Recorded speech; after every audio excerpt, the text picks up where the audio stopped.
L'on parle du continent perdu, on parle de la drachme perdue, on parle de choses perdues, d'objets perdus. Mais je vais vous parler maintenant du vêtement perdu. Il y a un vêtement perdu dont on ne se rend pas compte, mais qui est vraiment là et il nous manque en certains sens. Et c'est pour cela, pour que on découvre ce qu'est le vêtement perdu, je vous invite à ouvrir votre Bible dans l'Ancien Testament et précisément dans le livre de la Genèse. Qu'est-ce qui se passe? Vous connaissez l'histoire, je ne vais pas aborder tous les aspects de cette histoire, mais vous connaissez, vous vous souvenez de ce qui s'est passé, c'est que Adam a contredit ce que Dieu avait ordonné en disant bon, non, non, non, non, non, vous ne mourrez pas. Alors le serpent dit à la femme, c'est au chapitre 3 du livre de la Genèse, et c'est au verset 4. Alors le serpent dit à la femme, vous ne mourrez point. Mais Dieu sait que le jour où vous en mangerez, vos yeux s'ouvriront et que vous serez comme des dieux, connaissant le bien et le mal. Alors, vous connaissez la suite.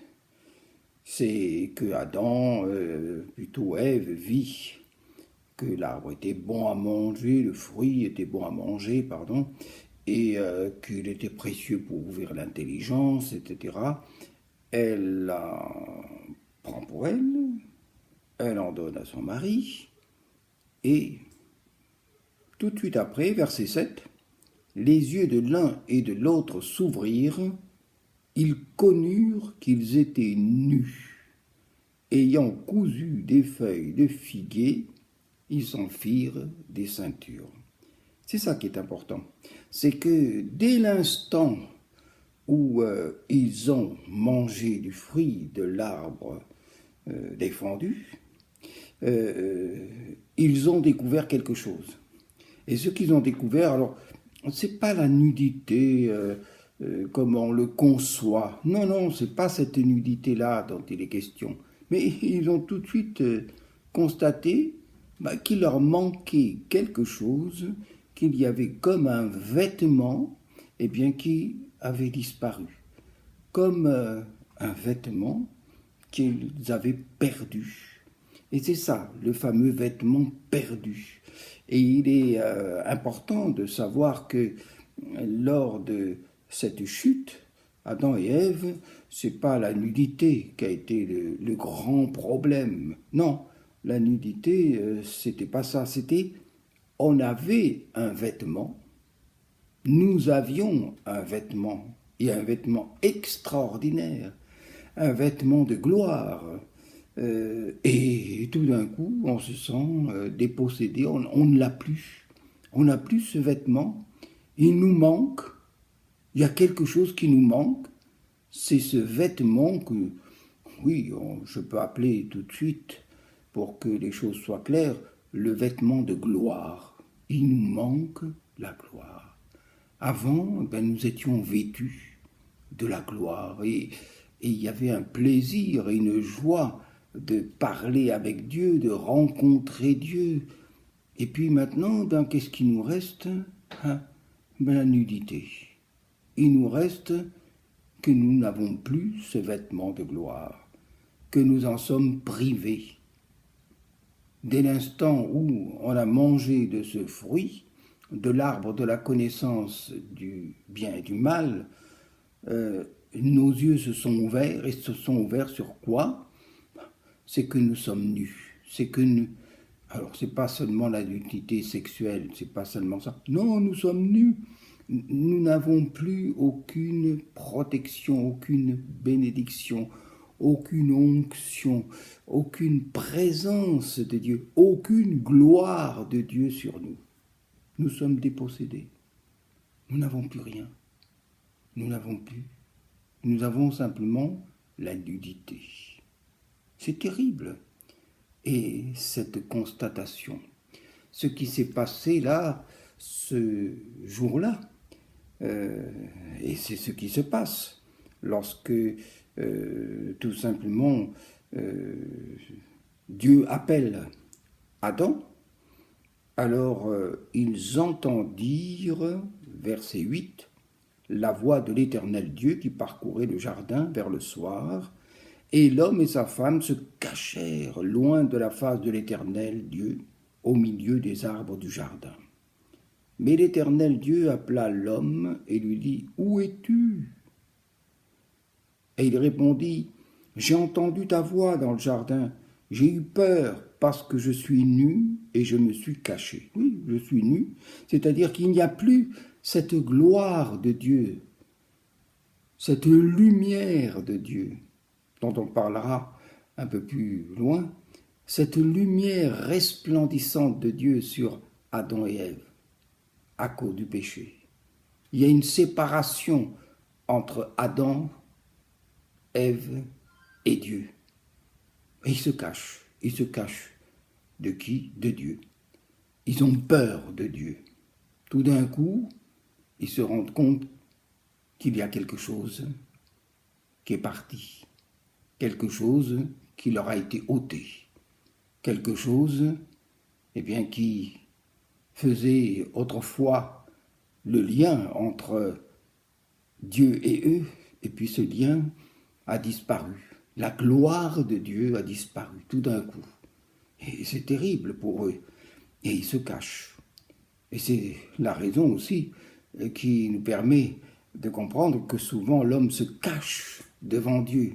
Mais même à cause de ce vêtement perdu, l'homme ne peut plus voir Dieu face à face.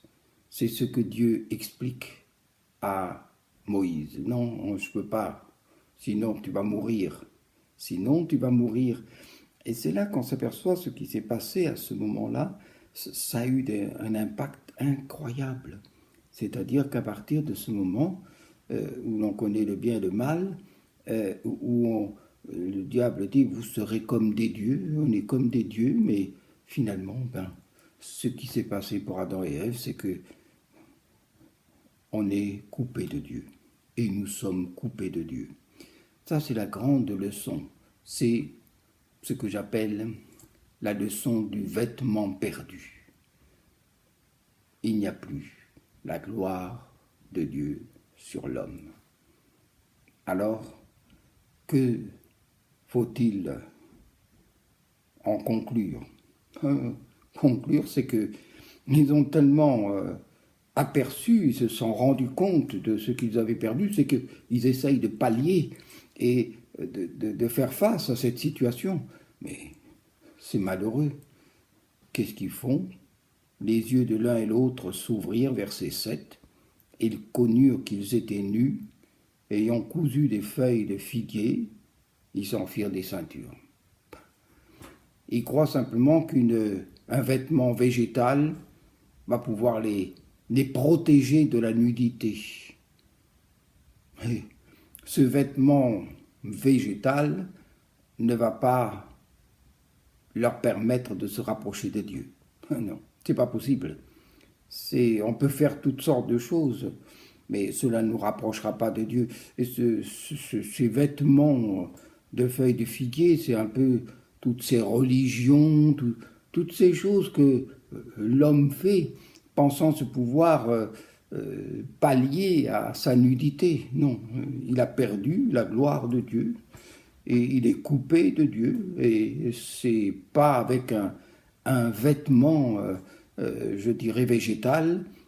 C'est déjà l'annonce de toutes les idolâtries et de toutes les idoles qu'on va fabriquer par la suite, pensant que de cette façon, on va pouvoir faire face à cette absence du vêtement extraordinaire qu'il portait autrefois, la gloire de Dieu. Alors, on poursuit la lecture et on s'aperçoit que au verset 21, il est dit « L'Éternel Dieu fit à Adam et Ève, Adam et à sa femme, des habits de peau et il les en revêtit. C'est très extraordinaire. Dieu, normalement, Adam et Ève, avec ce qui s'est passé, devaient mourir. Mais Dieu est un Dieu d'amour, il ne faut pas l'oublier. Et dans son amour, eh bien, il prépare la suite. Et il prépare aussi Jésus. Il l'annonce déjà à Jésus, ce Jésus, en disant « Je mettrai, verset 15, inimitié entre toi et la femme, entre ta postérité et sa postérité. Mais celle-ci t'écrasera la tête et tu lui blesseras le talon. » Voilà, ça c'est la promesse, c'est, je dirais, la victoire à venir par Jésus-Christ, qui est déjà annoncée. Mais dans ces habits de peau, de quoi est-il question? Si c'est des habits de peau, il y a eu un sacrifice. Il y a un animal qui a été mis à mort. Et on pense certainement que ça devait être ou un agneau ou un mouton, mais il y a eu un sacrifice. Il a fallu une expiation pour que Adam et Ève continuent à vivre. Sans quoi c'était la mort immédiate. Et il y a eu ce sursis, ce vêtement, ce sang versé, cette expiation, c'est couvrir le péché par le sang. Et ce sang de cet animal couvre, donne un vêtement, je dirais, de salut, pour épargner la vie d'Adam et Ève. Et c'est ce qui se passe. Mais ce qui sera magnifié d'une manière extraordinaire et merveilleuse, et cela annonce déjà Jésus, son sacrifice, n'est-il pas l'agneau de Dieu qui ôte le péché du monde? Et il nous revêt justement de ce sang, comme dans la Genèse, c'est rapporté avec Adam et Ève. Que Dieu vous bénisse.